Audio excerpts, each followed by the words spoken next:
আর আপনারা যারা দাঁড়িয়ে আছেন দয়া করে এদিকে অনেক জায়গা আছে, চলে আসবেন।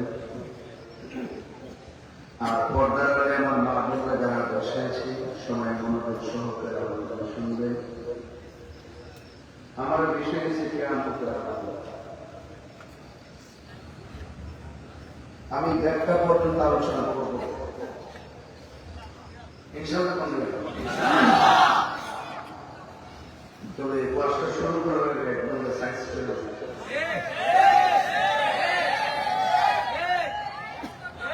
হালকা হালকা ব্যবসা দিয়ে আসবে।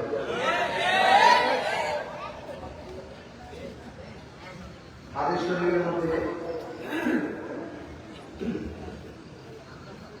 শরীফের মধ্যে কিয়ামতের অনেক আলামত আছে। কিছু আলামত হলো সুগরা, কিছু হলো কুবরা, কিছু হলো ছোট আলামত, কিছু হলো বড় আলামত। একটা আলামত হলো এই যোগ্য চেয়ারে আমি ওয়াজ করতে বসছি না, আমাদের চাইতে আরো বড় বড় হাস্তি ওলামা এখানে আছে, আছেন। এই চেয়ার গুলো তাদের। আর এখানে যে হয়তো আমরা মতো মূর্খ লুকায় বয়ে গেছি কেন, কোরআন সুন্নাহ জানি না, এলেম নাই কালাম নাই, এই যে বয়ে গেছি কেন, এটাই কিয়ামতের আলামত। আবার কিছু লোক আছে ওয়াজ মাহফিল ভাল লাগে না, তার কাছে গান ভাল লাগে।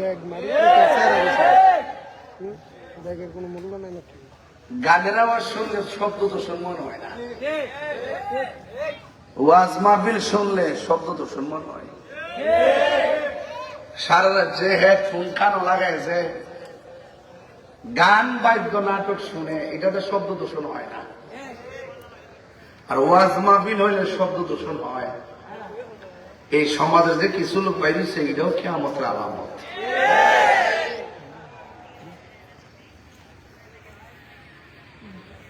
ওয়াজ মাহফিলকে দিন ধর্মের আলোচনাকে, ওয়াজ মাহফিল দিন ধর্মের কথা, কোরআন সুন্নাহর কথা বছরে একবার এখানে মাহফিল হবে। এই মাহফিলকে যারা শব্দ দূষণ মনে করে তার ইমানের মধ্যে দোষ পড়ে গেছে।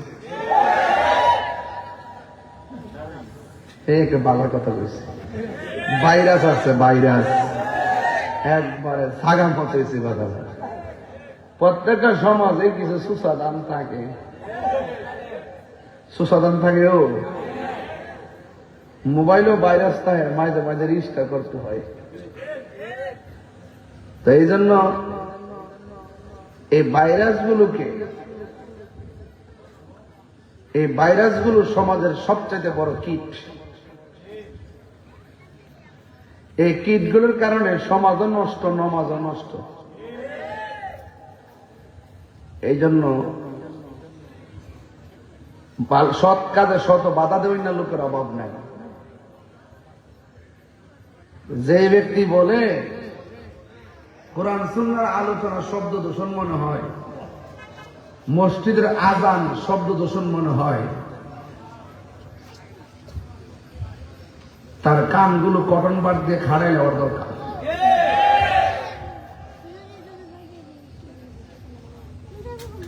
কে ওই শোনালো মোরে আজানের ধ্বনি, মর্মে মর্মে সেই সুর বাজিল কি সমধুর। বেলাল যখন আজান দিত অনেকের কাছে তিক্ত মনে হতো, অনেকে বলতো তিক্ত। রাসূল বলেন, হে আল্লাহ বলেন, হ্যাঁ বন্ধু, আমার বেলালকে দিয়ে আজান দেওয়ান। বেলালের কণ্ঠ আর আওয়াজ মানুষের কাছে শব্দ দূষণ কিংবা তিক্ত হতে পারে, আমার বেলাল যখন আজান দেয় তার প্রেমের ধাক্কা দিয়ে আরশ দিবে লাগে। আমাদের দেশেও কিছু লোক আছে মসজিদে একটা আজান দেওয়া শুরু করে ফজরকে আমি ঘুমাইতে না। এই মজা 365 দিনের ভিতরে 364 দিনে ঘুমা, আর একদিনের মাহফিল তার কাছে শব্দ দূষণ মনে হয়।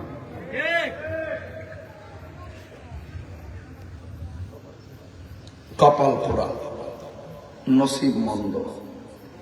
কথা বলেন ঠিক কিনা? আমার তো মনে হয় এই এলাকার ভিতরে বহুত ঘরে ঘরে মুরগি কিনছে, গরুর গোশত আনছে, রান্না করছে, মেহমানদারি করতেছে।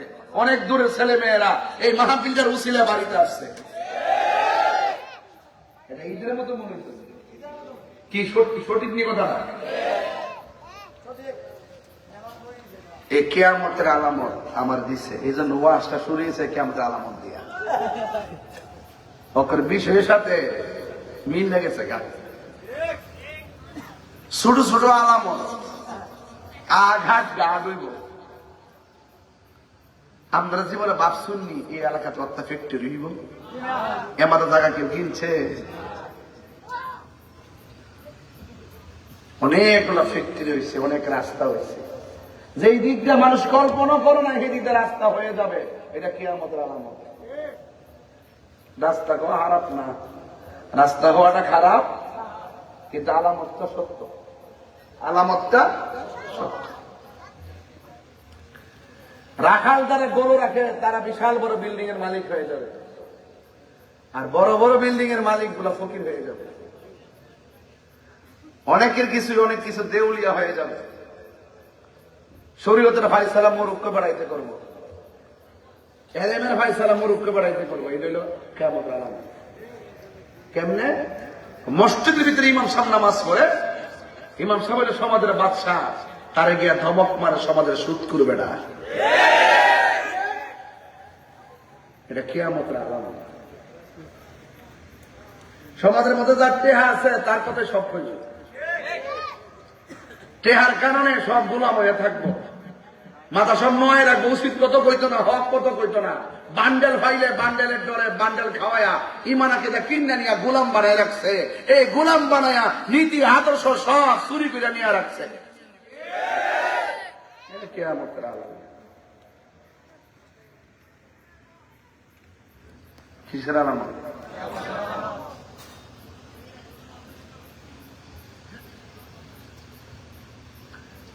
খুন খারাপই বেড়ে যাবে। তুচ্ছ ঘটনাকে কেন্দ্র করে হাত দিয়ে প্রহার করবে না। আগে কোন এক সময় তুচ্ছ অন্যায় করলে মুখ দিয়ে ধমক দিছে, হাত দিয়ে থাপ্পড় দিছে। এখন কিছু হইলেই প্রতিবেশীর পশুপতি হইয়া হাতের মধ্যে ছুরি লিয়া চোখের পলকে 500 টাকা 100 টাকার জন্য মানুষ খুন করে ফেলে। রাসূল বলেন এমন একটা সময় আসবে তুচ্ছ ঘটনাকে কেন্দ্র করে মানুষকে মেরেই ফেলবে। এই মারামারির সংখ্যা বেড়ে যাবে, খুনের সংখ্যা বেড়ে যাবে। এটাই হলো কিয়ামতের আলামত।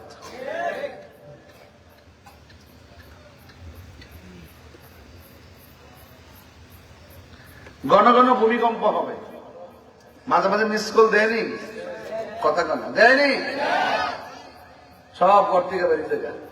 হালকা একটা মিস কল দিলে ওই কি ক্ষমতাটা রে।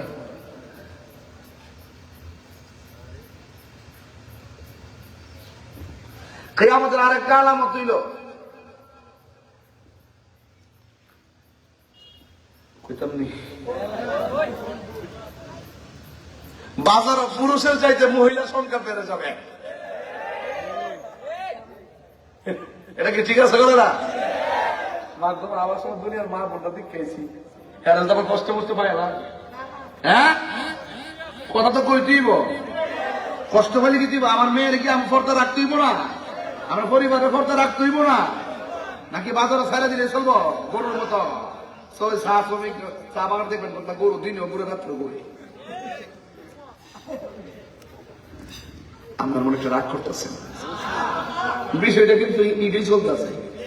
আমি পুরো একটা মতো ওয়াজ করবো, শুধুমাত্র ফেললে ওয়াজ করিয়ে দেবো, যাতে 2 ঘন্টার মজা পান আপনারা। মারহাবা জোরে বাজ। আপনার টিকতে পারতাম না, আপনার লেখা দুনিয়ার টাকার খরচা খাইয়া যায়। আর যে কইছে ওয়াজ মাহফিল শব্দ দূষণ লাগে, এমন একটা জিকির দিব যাতে হ্যাঁ ঘুমাইতো না হয়।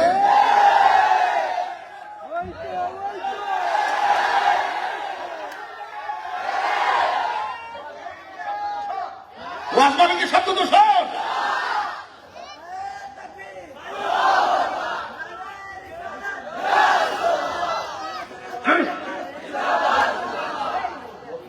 আল্লাহ আকবার জোরে কান্না কি লিগা? আপনার কি কষ্ট হইতেছে? আরে কষ্ট হইতেছে? আওয়াজ করে আল্লাহু আকবার। আমার ভাইরা রাগ করেন না, তাহিরি এই দেশে নতুন না, কই থেকে আইছে? ও কই থেকে আইছে? যেখানে তুমি ছিলা না হিরান থেকে আইছে, যেখানে তুমি কান লজা করতো না হিরান থেকে তাহলে ঘোরাফেরা করে। Easy to say but difficult to do, বলা সহজ করা কঠিন। তাহিরি যা করে তোমার সত্য গোষ্ঠী তা করতে পারতো না।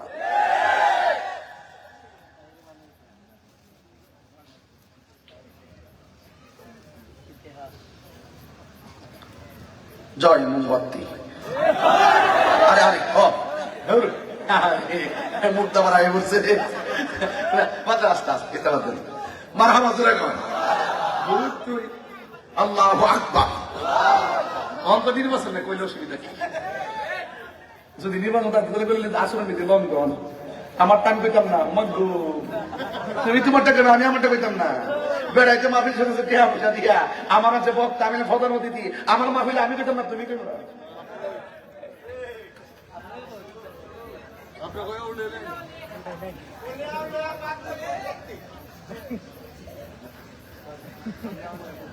আমার সোলা মান্ডি করি এবার দেখাই দিচ্ছে রে বাবা তোরা ভোলা মান্ডি ইনশাআল্লাহ দেখাই দিচ্ছে বলে মান্ডি কারে বলে প্রেম কারে বলে কথা কঠিন আল্লাহ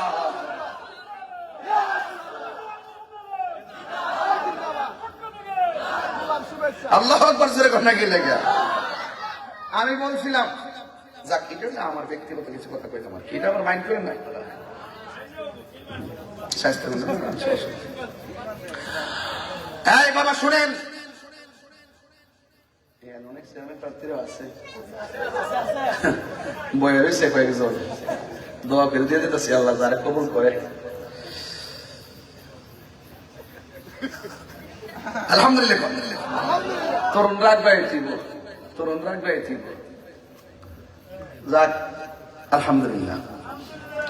মহিলার সংখ্যা বাজারে বেড়ে যাবে, মনে আছে নি কথাটা? ওই যে বুঝলে গেছে কই যা কই যা কিদারে আরে রাজগা ধরে ভাগলা দেখ গেছতাম বাবা কিতা কই প্রেমের আগুন। শোনেন কথা সেটা না, সবার ভিতরে প্রেম আছে, সবার ভিতরে প্রেম আসেনি, প্রেমের আগুন আসেনি। আজকে 2টা মাহফিল করেছি, 3 নম্বর মাহফিল চলতেছে। মনে হইতেছে যে আমি একমাত্র ঘুমের থেকে উঠেছি, ওয়াজটা করেছি পাস পড়তে পড়তে জান্নাতের শেষ, দেখলে তো বোঝা না। এক মাহফিলে গেছিলাম, ফিরে বেদনা লড়তে পারি না, ওই বস্তা আলগে দিচ্ছিলাম, ফিডে এমন বেদনা লড়তে পারি না, ছড়তে পারি না, গাড়ি ফেলতে পারি না। ফিডের মধ্যে গরম পানি দিয়ে বই গেছে, ওয়াজ করতেছি আমার ওয়াজ করতেছি না, আর লড়তে পারি না। কারণ বেড়াইতে আমি তো অসুস্থ, এটা বুঝবই না। ফিরে ফিডে না ব্যথা, গলা তো ভালো হচ্ছে, মাথা নষ্ট। এরপরে আয়েন কিয়ামতের আলামত, বলেন কিসের আলামত? কিয়ামতের আলামত। আগে গুমটা ভাঙ গেল, এরপরে টান দিব না কোনো ইচ্ছা ইনশাল্লাহ। হ্যাঁ রাজি আসেনি সবাই, রাজি আসেনি ইনশাল্লাহ। বাজারের মধ্যে মহিলা সংখ্যা কমবো না পারবো তো? বাজারের মধ্যে মহিলা সংখ্যা বাড়বো না কমবো? এখন সত্যি করে এখন এখন কি পারছে না কমছে? আল্লাহ বানাইছে আর রিজালু কাওয়ামুন আলান নিসা, আল্লাহ বানাইছে পুরুষকে বানাইছে মহিলাদের পরিচালক। পৃথিবীতে এমন একটা সময় আসবো আল্লাহ বানাইছে পুরুষের পরিচালক, লাস্টে মহিলা এবং পুরুষের পরিচালক। কথা কি ঠিক আছে? দেখবেন প্রাণ কোম্পানি চতুর্পাশ দিয়া খালি মহিলারই মার্কেট করে, পুরুষের টাইম নেই। কি নাই? যেই জামা বউ নামে অ্যাকাউন্ট খোলে, এ বউ কো তুমি যাই কিছু মনে করো না কেন, তোমার মতো মানুষই হয় না। আর যখন জামাই যখন বউ রে বাজার করতে টেহা দিত না, মার্কেট করতে দিত না, এবং যখন অ্যাকাউন্ট খুলতো না, জামাই কাছে টেহা রাখতো, বউ তখন কি তাকে বোঝাননি, সকালে একবার বিকালে একবার করবো, তুমি তো আমাকে বিশ্বাস করো না। এটা তো মনে রাখবেন, টাকা পয়সা রাখা না রাখার ভিতরে ভালোবাসা নির্ভর করে না, প্রেম অন্তরের ব্যাপার। কথা বলেন ঠিক না? ঠিক। এই তো ওয়াজ ঠিক আছে, এইগুলো ছোট ছোট আলামত আর কি, যেগুলো চলতেছে বললাম আর কি। বড় বড় আলামত আছে, ইডি শুনলে মাথা নষ্ট হয়ে যাবে। বড় বড় আলামত মধ্যে একটা আলামত হলো ইয়াজুস মাজুস বাইরে, ইয়াজুস মাজুস, এটা মাথা নষ্ট হয়ে যাবে। বিশাল বৃহদাকার দেহের মালিক ইয়াজুস মাজুস, দুইজন ব্যক্তি। আসমান থেকে জমিন পর্যন্ত যতটুকু গ্যাপ আছে এতটুকু কত বড় তাদের কান, এতটুকু তাদের কান কান। ইয়াজুজ মানুষ এমন হবে যে আপনাদের এলাকায় নদী, খোয়াই নদী আছে না, খোয়াই দিক যেন স্রোতটা বের হয়, পানি অনেক পানি বের হয় না, এমন নদীর মুখের ভিতরে এই ইয়াজুজ মানুষ এমনি হা করে দাঁড়াইব, সব পানি খাওয়া শুরু করবো। ছোট না বড়? এইগুলো এখন জুলকারনাইন বাদশার আমল থেকে ওই যে চতুর্পাশের দেয়ালের মধ্যে, চতুর্পাশে তাদেরকে দেয়াল দিয়া বেষ্টন করে রাখছে যাতে বাইরে তো না পারে। এরা বহুত জ্বালাইতো, বহুত অত্যাচার করতো। এরপরে এমন ভাবে তাদেরকে বিল্ডিং দিয়ে, এমন যেমন আমরা বাউন্ডারি দিছি না, এইভাবে মোটা বাউন্ডারি দিয়ে তাদেরকে আটকায় রাখা হয়েছে। তারা প্রতিদিন বের হওয়ার জন্য জিব্বা দিয়া ওই দেয়াল দ্বারা চাটতে থাকে। চারটে চারটে সকাল থেকে শুরু করে সন্ধ্যা পর্যন্ত চাটে। লাস্টে একটা ডাক দেখো করে আর এক কোণে বাকি আছে ব্লেডের মতন, বাকিটা সকালে করুন না, আর একটু ঘুমাই। যখন দুইজন মিল্লা ঘুমায়, সকালে উঠটা দেখে আবার আল্লাহ আবার বড় করে দেয়। এইভাবে প্রতিদিন চাটতেছে আর ঘুমাইতেছে। কিন্তু কিয়ামতের আগে আল্লাহ পাক এদেরকে বের করে দিবেন। বের করে একটা হাতির পায়ের নিচে পিপিলিকা যেমন, বুঝতে পারছেন, একটা হাতির পায়ের নিচে পিপিলিকা যেমন একটা মানুষের সে এরকম ভাবে মুখে দিয়ে খেয়ে ফেলবে। এটা ভয়ঙ্কর একটা অবস্থা, মানুষের ফাউল ভালো এখানে মারবো। এটা হলো বড় একটা আলামত।